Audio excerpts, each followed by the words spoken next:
حسین سے ہے۔ اور یہ جانتے ہو کچھ لوگوں کی زندگی ایسی رہتی ہے نا بھائی، ہم اور آپ کیسا جیتے ہیں کہ آج زندہ ہے 50-60 سال کے بعد دنیا سے وفات کر گئے تو 40-50 سال تک تمہارا نام لیوا رہے گا، تمہاری اولادیں جئیں گی، زیادہ سے زیادہ وہ پوتے دیکھیں گے، وہ بولیں گے میرے دادا تھے، میرے دادا تھے، اتنی عمر کے اندر انتقال کر گئے۔ لیکن قسمت جاؤ ان اللہ کے مقدس بندوں پر جنہوں نے اپنی جان کو اللہ کی راہ میں فنا فی اللہ کر دیا، وہ صبح قیامت تک زندہ ہے اور زندہ رہیں گے۔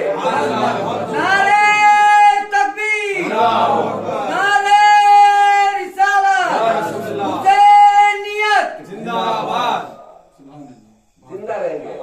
یہ حضرت حسین شاہ قلندر کی بارگاہ ایسی بارگاہ ہے جنہوں نے جام شہادت پی ہے، جنہوں نے جام شہادت کی ہے۔ تو میں پہلے شعر پیش کرتا ہوں پھر آگے پڑھتا ہوں۔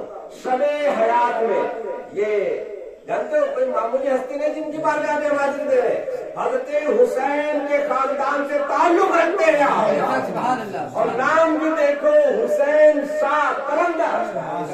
دنیا میں ابدال آئے، اوتار آئے، قلندر آئے، بہت سارے بزرگ آئے، لیکن آپ کو قلندر کا مرتبہ ملتا ہے، آپ کو اللہ نے قلندر کا درجہ دیا ہے۔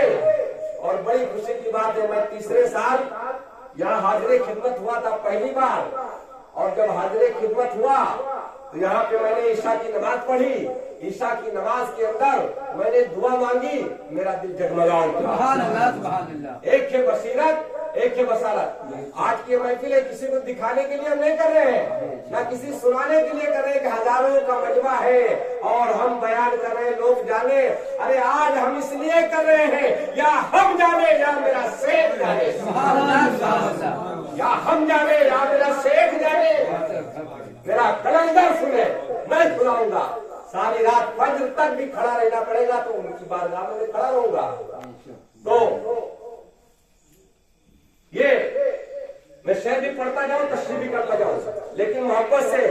آج یہاں جو جتنے لوگ بھی بچے بوڑھے جو بھی حاضر ہیں، قسم خدا کی دل سے جو دعا مانگو گے وہ مل جائے گا، اللہ تعالیٰ ان کے صدقے میں ہمیں عطا فرمائے گا۔ تو شاید کیا کہتے ہیں، شب حیات میں ہر روشنی حسین سے ہے، جہاں ہے موت وہاں زندگی حسین سے ہے۔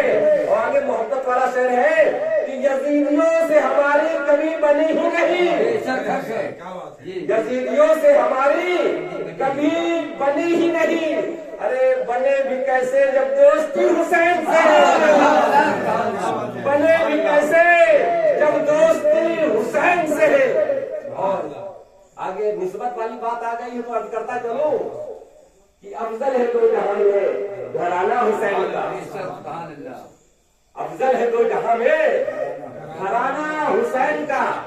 ارے ہم اپنی غلامی پہ فخر کریں، ہمارے سہراج بھائی اشرفی فخر کریں، افضل بھائی فخر کریں، اشرف بھائی فخر کریں، عبد الرحمان بھائی، ہارون بھائی، جو بھی پورے باجگڑھ والے فخر کریں۔ ارے نسبت ایسی ملی ہے کہ حسین کا خاندان ہے۔ حضرت حسین نے کربلا کی سرزمین پر جام شہادت پی کر یہ پیغام دیا تھا کہ اسلام بچانے کے لیے کبھی جان کی بازی آئی تو جان کو قربان کر دینا، اولاد کی بازی آئی تو اولاد کو قربان کر دینا، اپنے مال کی بازی آئی تو مال کو قربان کر دینا، اور سب کچھ قربان کرنے کے بعد اگر کچھ نہ بچے تو دنیا کو یہ پیغام دے دینا کہ جو جان مانگو یہ تو جان دیں گے، جو مال مانگو یہ تو مال دیں گے، پر نہ یہ ہو سکے گا کہ نبی کا جاہو جلال دیں گے، یہ نہ ہو سکے گا کہ نبی کا جاہو جلال دیں گے۔ یہ جو آرام فرما رہے ہیں تقریباً 700-750 پال پہلے جام شہادت پی کر مست ہو گئے ہیں، دنیا کا جام چھوڑ کر حوض کوثر کا جام پیا۔ تو افضل ہے دو جہاں میں گھرانہ حسین کا، اور نبیوں کا تاجدار ہے نانا حسین کا، نبیوں کا تاجدار ہے نانا حسین کا۔ اور پل دو پل کی حکومت تھی یزید کی، پل دو پل کی حکومت تھی یزید کی. ارے صدیہ بھی حسین کی، زمانہ حسین کا، صدیہ حسین کی، زمانہ حسین کا. آگے 2-3 شعر اور یاد آ گیا ہے، محبت سے بول دو سبحان اللہ. اب زندگی جینے کا طریقہ الگ الگ لوگوں کا. آج دنیا میں ہم جو جی رہے ہیں نا، زندگی جینے کا طریقہ الگ الگ. لوگ بعض ایسے ہیں کہ اللہ کے ولیوں کی بارگاہ میں آتے ہیں، دعائیں کرتے ہیں. دعائیں ایسی ہیں کہ جس سے مانگو تو سب کچھ مل جاتا ہے، اور مل گیا، اگر مل گیا تو پھر ان کے جینے کا انداز بدل جاتا ہے، جینے کا انداز بدل جاتا ہے. ارے یار جیو ایسا، جو ایسے رنگ میں کہ جب ہم جس کی بارگاہ میں آئے ہیں اللہ تعالیٰ ان کے رنگ میں ہم کو رنگ دے، ہمیں اشرفی رنگ میں رنگ دے، مخدومی رنگ میں رنگ دے، لطیفی رنگ میں رنگ دے. تو کیا شاعر فرماتے ہیں کہ زندگی یوں تو جیتے ہیں سبھی مگر، بڑے محبت سے بولو سبحان اللہ. محبت کے انمول دولت خزانے جو بارگاہ حسینہ شاہ میں پیش کر رہا ہوں، میری دعا ہے کہ اللہ تعالیٰ ان کے صدقے میں قبول فرمائے، سب کی حاضری کو قبول فرمائے. کیا فرماتے ہیں؟ زندگی یوں تو جیتے ہیں سبھی مگر، اس طرح کا ہو جینا تو کیا بات ہے. ارے دائیں بغداد ہو، بائیں اجمیر ہو، اور سامنے ہو مدینہ تو کیا بات ہے. دائیں بغداد ہو، بائیں اجمیر ہو، سامنے ہو مدینہ تو کیا بات ہے. آگے کیا فرماتے ہیں؟ عطر میرے کفن میں لگاؤ نہ تم، عطر میرے کفن میں لگاؤ نہ تم. یہاں پہ جو شعر پیش کیا ہے اللہ کے پیارے رسول صلی اللہ علیہ وسلم کے پسینے مبارک کا شاعر نے ذکر کیا. کیا ذکر کیا ہے؟ پسینے مبارک کو. جانتے ہو ہم کو پسینہ ہے تو بدبو ہو، لیکن میرے مصطفیٰ کو پسینہ ہے تو خوشبو ہو. صحابہ کرام رضوان اللہ تعالیٰ علیہم اجمعین جب مدینہ کی گلیوں میں پیارے آقا صلی اللہ علیہ وسلم کو ڈھونڈتے تھے، نہیں ملتے تھے، جانتے ہو گلیاں سونگا کرتے تھے. جو گلی خوشبو سے مہک اٹھتی تھی اسی گلی سے گزر جاتے تھے، آقا مل جایا کرتے تھے. تو بولتے کیا ہے شاعر؟ عطر میرے کفن میں لگاؤ نہ تم، عطر میرے کفن میں لگاؤ نہ تم، مشک و عنبر میں مجھ کو بساؤ نہ تم. اس کے بدلے جو رخ پہ مل دو میرے مصطفیٰ کا پسینہ تو کیا بات ہے. اس کے بدلے جو رخ پہ مل دو میرے مصطفیٰ کا پسینہ تو کیا بات ہے.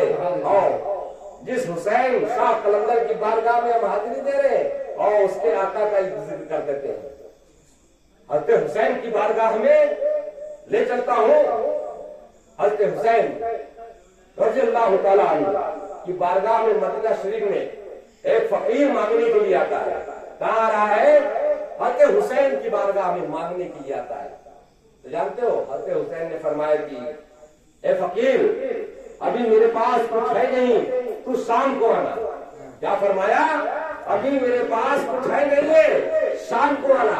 آج کا ماحول کیا ہے کہ کوئی فقیر آیا تو انسان اپنی جیب کو دیکھتا ہے، ہم ہو آپ ہو کوئی بھی ہو، روپیہ چلر ڈھونڈتا ہے کہ لاؤ اس کو دے کے نپٹایا گیا. بہت سے بولتے ہیں کہ بہت بیکار جواب دیتے ہیں، کچھ لوگ بگا دیتے ہیں، کچھ گالی دیتے ہیں، ان کا اپنا اپنا طریقہ ہے. لیکن آؤ حضور غوث اعظم کیا فرماتے ہیں؟ اگر کوئی فقیر گھوڑے پر بھی سوار ہو کے بھیک مانگنے آئے تو اس کو بھی دے دو. یہ غوث کا فرمان ہے. وہ غوث جو فرماتا ہے میں اپنے مریدوں کو ایسا دیکھ رہا ہوں جیسے کوئی ہاتھ میں رائی کا دانہ دیکھ رہا ہو. تو حضرت حسین کی بارگاہ میں وہ فقیر آتا ہے، آنے کے بعد کہتا ہے سرکار حسین کچھ عطا کر دیجئے. تو حضرت حسین کیا فرماتے ہیں کہ شام کو آنا.